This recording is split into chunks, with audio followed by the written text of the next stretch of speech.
Hi there, I'm Dr. J, and welcome to 5-Minute Fridays. My background is a master's in human performance with an emphasis in applied sport science and a doctorate in sport and performance psychology. And in this week's episode, we're going to explore different types of goals. Goals are very important as they create a target for us to aim our efforts at and help us align towards the things that we actually want to achieve, right? So when we think about goals, let's start out with SMART goals, right? So we're starting with specific, we're talking about measurable, we're talking about action-oriented, we're talking about realistic, and we're talking about timely.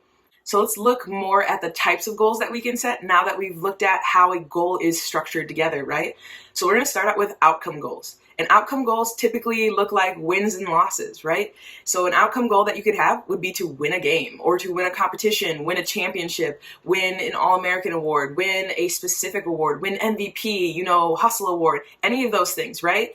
But it happens after the event, right? It happens after you've done all this work, after you've competed, after you've put in this time, after this deadline, right? So this outcome goal is really at the tail end of everything. Another type of goal would be a performance goal. So if an outcome goal might be a little bit more team focused, like our team won today, or if you're an individual athlete, it would still be you winning per se, right?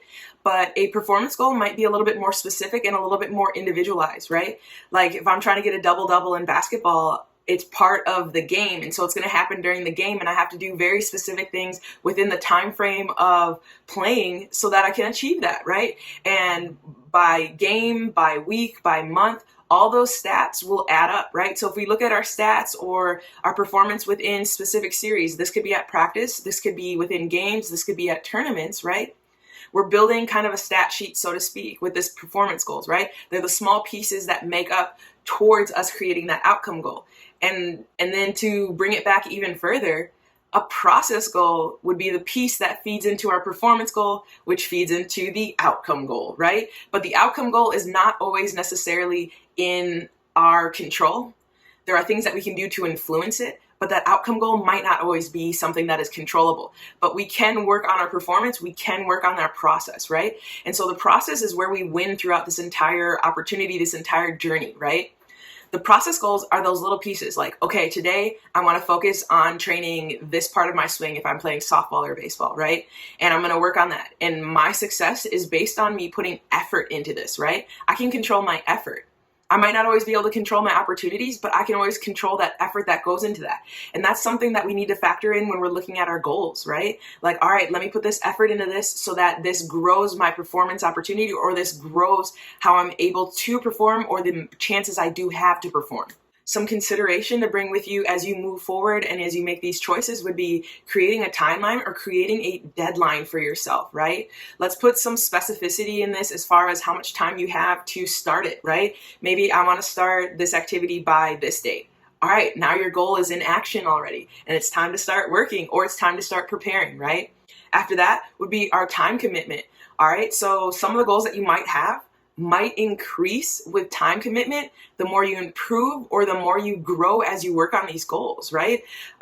Sometimes improvement requires more effort, right? And so with those goals in mind, we need to be ready for that change or understand what level we want to be at with our goals, right? And also know that sometimes completion of a given activity or completion of a given opportunity might be a great goal depending on where you're starting from. So with that realistic piece, remember where you're starting from and what you're trying to achieve. And as you build these habits, as you build in these pieces of accountability, all of it will change the level that you can handle and kind of change that threshold and that tolerance of the things that you're working towards. Two of my big takeaways for you today would be accountable and have checkpoints for yourself as you work on your goals so you can really realize how far you've come, and you can use that as a source of motivation to move forward. Also, continually inspect how your daily, how your weekly, and how your monthly actions are working towards these goals that you have, especially the ones that you've given deadlines, right? But as you level up in life, your challenges will also level up.